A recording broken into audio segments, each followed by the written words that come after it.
Hey guys, कैसे हैं आप सब। आई एम सी रोहित सेठी। आज के इस वीडियो में मैं आपको रिवाइज करवाने वाला हूं accounting standard 4, that is event occurring after balance sheet date. तो चलिए विदाउट वेस्टिंग टाइम शुरुआत करते हैं आज का वीडियो।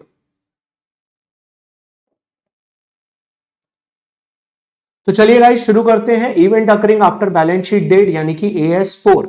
इस अकाउंटिंग स्टैंडर्ड को अगर आपने ढंग से रिवाइज करना है तो आपको सिर्फ और सिर्फ दो चीजों का मतलब पता होना चाहिए। पहला क्या? पहला ये कि event after balance sheet date क्या होता है, और दूसरा ये कि अगर एक बार जज कर लिया ये event after balance sheet date है तो क्या वो एडजस्टिंग इवेंट है या नहीं है। बस दैट्स इट। तो चलिए शुरुआत करता हूं। Event after balance sheet date क्या हो गया? वो इवेंट जो हमारे बैलेंस शीट डेट के बाद है, यानी कि 31 मार्च के बाद, बट फाइनेंशियल स्टेटमेंट्स पे बोर्ड ऑफ डायरेक्टर के जो अप्रूवल का ठप्पा लग जाएगा, in short board of director के अप्रूवल से पहले का, ये होते हैं हमारे लिए event occurring after balance sheet date. एक बार दोबारा, बैलेंस शीट डेट के बाद 31 मार्च के बाद और बोर्ड ऑफ डायरेक्टर्स के फाइनेंशियल स्टेटमेंट्स में लगने के अप्रूवल से पहले के बीच में जो इवेंट्स होते हैं उन इवेंट्स को बोला जाता है event after balance sheet date. Right? तो ये देखिए यहां पर ये बात लिखी हुई है कि after balance sheet date but the before the approval of the board. लेकिन याद रहे यहां पर इस सारे इवेंट्स नहीं।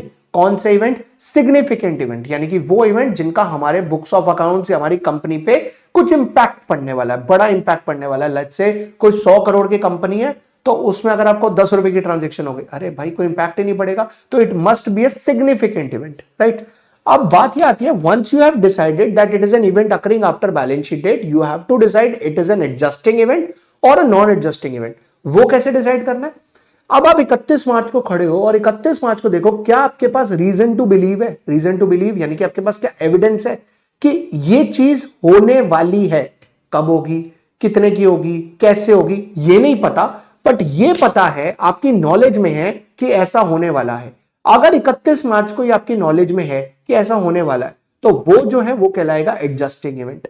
पर अगर आपको नहीं पता कि ऐसा होने वाला है तो वो कहलाएगा नॉन एडजस्टिंग इवेंट। जैसे अगर 31 मार्च को मैं खड़ा हूं और मेरा बोर्ड ऑफ डायरेक्टर का अप्रूवल जो है मेरी फाइनेंशियल स्टेटमेंट्स पे वो आएगा 31 जुलाई को, तो 31 मार्च से 31 जुलाई के बीच में ये हो गया event after balance sheet date.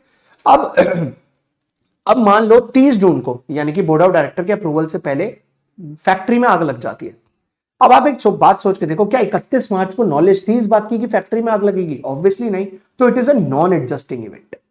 लेकिन लेकिन 31 मार्च को मैंने पूरे महीने, मार्च के महीने में मैंने पूरे मार्च के महीने में बिजली यूज करी, और 31 मार्च को मुझे पता है कि बिल आएगा।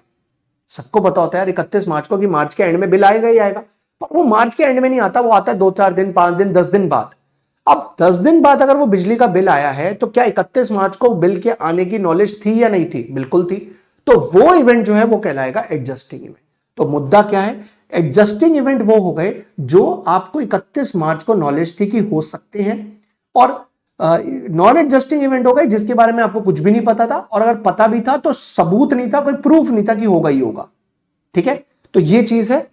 अगर आपके पास ये एडजस्टिंग इवेंट है तो आपको अपनी बुक्स ऑफ अकाउंट्स में उसे एडजस्ट करना पड़ेगा। अरे सर ये कैसे पॉसिबल है?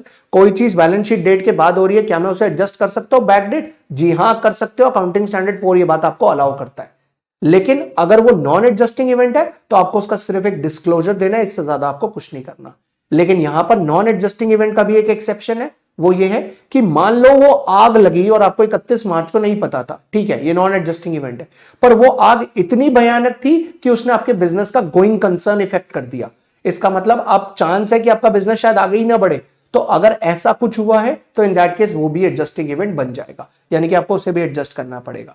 तो सिंपल सी बात है, एडजस्टिंग इवेंट कौन से हो गए? If an event which occurred after balance sheet date but approval of board of director से पहले, तो वो फाइनेंशियल और वो उनकी नॉलेज में भी थे, तो वो बन जाएंगे एडजस्टिंग इवेंट, उसको एडजस्ट किया जाएगा।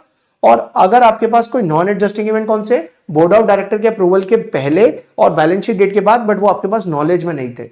लेकिन एक एक्सेप्शन है नॉन एडजस्टिंग इवेंट की, और वो एक्सेप्शन क्या कि अगर आपका गोइंग कंसर्न इफेक्ट होता है उसकी वजह से, तो इन दैट केस आपको जो है वो एडजस्टिंग इवेंट्स जो है वो ऑब्वियसली मर्ज करके बनाने पड़ेंगे, यानी कि ये इवेंट भी आपका एडजस्टिंग इवेंट बन जाएगा। इस अकाउंटिंग स्टैंडर्ड में दो छोटी छोटी बातें और लिखी और उसके बाद ये अकाउंटिंग स्टैंडर्ड खत्म। बस यही था। इस अकाउंटिंग स्टैंडर्ड में दो छोटी छोटी बातें, पहली ये लिखी है कि प्रपोज्ड डिविडेंड आपके लिए क्या है। देखो प्रपोज्ड डिविडेंड क्या होता है, बोर्ड ऑफ डायरेक्टर्स जब अप्रूवल दे रहे होते हैं तो वो डिविडेंड प्रपोज करते हैं कि हमारे हिसाब से इतना डिविडेंड बटना चाहिए, पर क्या वो फाइनल होता है? नहीं, फाइनल होता है एजीएम में जाकर, और एजीएम होती है बोर्ड ऑफ डायरेक्टर्स के अप्रूवल के बाद।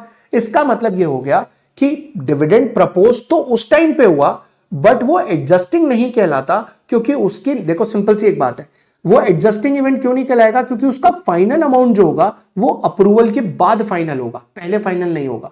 तो इसी रीजन से वो एडजस्टिंग इवेंट नहीं कहलाता। इस वजह से प्रपोज डिविडेंड आज की डेट में बैलेंस शीट में शो नहीं होता है। वो कहां पर शो होता है? नोट्स टू अकाउंट में, बस उसका एक डिस्क्लोजर दिया जाता है। दूसरी बात, कंटीजेंसीज। इस अकाउंटिंग स्टैंडर्ड में एक छोटा सा कंटीजेंसीज है, और वो कंटीजेंसी बेसिकली कवर करता है प्रोविजन फॉर डाउटफुल डेट्स को। वो ये कहता है कि अगर आपको दिख रहा है कि आपके डेटर्स आपको पैसा नहीं देंगे 31 मार्च को खड़े होकर, तो आप उसका प्रोविजन बना के चलो, चाहे वो इवेंट बैलेंस शीट डेट के बाद होने वाला है या पहले, लेकिन आपको उसका प्रोविजन बना लेना चाहिए प्रूडेंस को ध्यान में रखते हुए। दैट्स इट, यही है accounting standard 4। It's a very easy accounting standard. I hope सब कुछ क्लियर हो गया होगा। नहीं क्लियर होगा तो कमेंट बॉक्स में आप कमेंट करके पूछ सकते हैं। इस वीडियो को लाइक करें, हमारे चैनल को सब्सक्राइब करें और सभी दोस्तों से शेयर करें। मिलते हैं नेक्स्ट वीडियो में। आज के लिए इतना ही, बाय बाय।